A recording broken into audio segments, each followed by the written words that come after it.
குருவே சரணம் குருவே துணை என்றென்றும் எப்பொழுதும் குருவின் துணையுடன் எல்லோரும் நலம் பெற வாழ வேண்டும். பொதுவாக இன்றைக்கி என்ன நம்ம பார்க்க போகிறோம்னா, ஒரு வரிசையில் ஒருத்தர் நின்றுட்டுருக்காரு.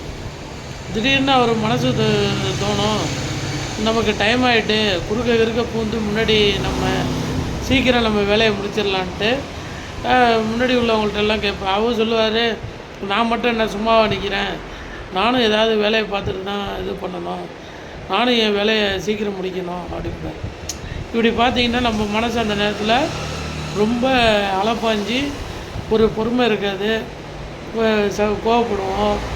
அதனால் நமக்கு சில பிரச்சனைகள் கூட அந்த நேரத்தில் வர வாய்ப்புகள் உள்ளது.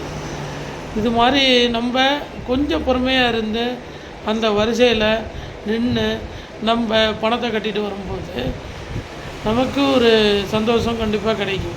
அதை விட்டுட்டு ஒவ்வொருத்தவங்கள்ட்டையும் கெஞ்சி எப்படியாவது டைமை சேவ் பண்ணுறேன்னு சொல்லி முன்னாடி நம்ம போகிறதுக்கு நம்ம ட்ரை பண்ணுறோம். இந்த மாதிரி வாழ்க்கையில் எல்லா பிரச்சனைகளுக்கும் ஏதாவது ஒரு குறுக்கு வழியை நம்ம தேடுறோம். குறுக்கு வழியை தேடாமல் நேர்மையாக நம்ம அந்த வழியில் போகும்போது நம்ம பிரச்சனை கண்டிப்பாக ஒரு 10 நிமிஷம் லேட்டானாலும் முடியும். டெய்லியும் குருவின் நாமத்தை சொல்லி நம்ம வாழ்க்கையை செம்மையாக்கலாம். குருவே சரணம் குருவே